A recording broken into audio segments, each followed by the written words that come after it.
same time he was going into hiding from his mother. He owned the building.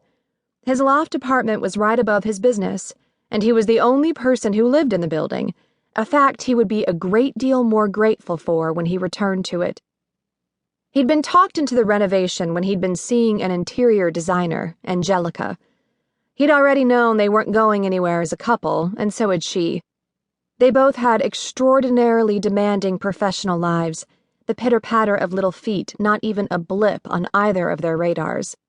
But he had liked the bachelor chic of her design, a design notably lacking a Swarovski crystal chandelier. The renovation had now outlasted the relationship by several weeks. The breakup had been amiable, as were most of his breakups.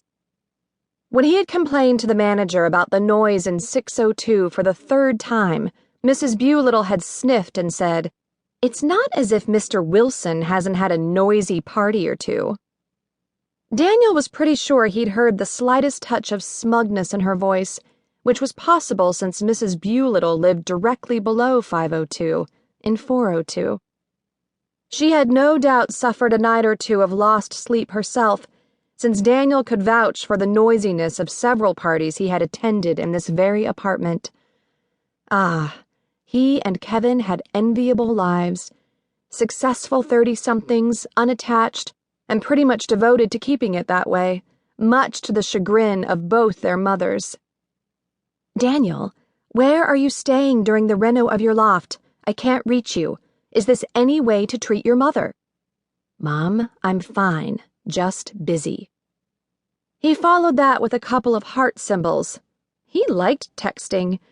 You could have the pretext of intimacy while being totally disengaged.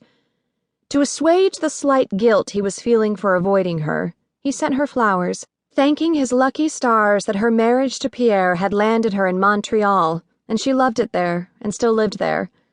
If she was local and lacking his current address, she would be camped out in his office. Kevin was an internationally known photographer, Daniel the head of River's Edge.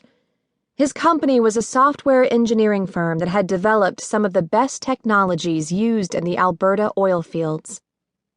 In recent years, Daniel had applied his considerable ambition and business acumen to real estate and investing in young companies that he thought had potential, so he was not accustomed to being brushed off by a building manager who had told him, with a certain mean satisfaction, "I'll give you the tenant's name and phone number. You talk to her." The her in question was Patricia Marsh. When Daniel called, he had to shout to make himself heard over the caterwauling in the background.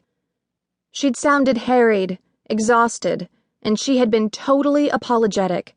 Her nieces were visiting. They were from Australia. The difference in times meant that they were having trouble settling into a normal routine. She had promised changes, and Patricia Marsh had possessed one of those lovely, husky voices that might have inspired belief in one less jaded than himself. He had ended the call on a curt note, probably more because of being harassed by his mother than anything to do with Patricia Marsh, but, oh well. None of the promised changes had materialized, so he was less and less sorry for the curt note. It was day 4, make that night 4, in the combat zone. There was sudden silence above his head, but instead of enjoying it, Daniel noted that his headache felt permanent, and his shoulders were bunched up with tension. So the visiting children were having a little break right now. He wished he could appreciate the silence, and he tried to. He closed his eyes, willed himself back to sleep. He was closing the Bentley deal tomorrow. Months of groundwork were coming to fruition. He needed to be razor-sharp and ready. He needed his sleep. But instead of sleeping, he contemplated the silence with deep suspicion, like a soldier waiting for the firing to start again.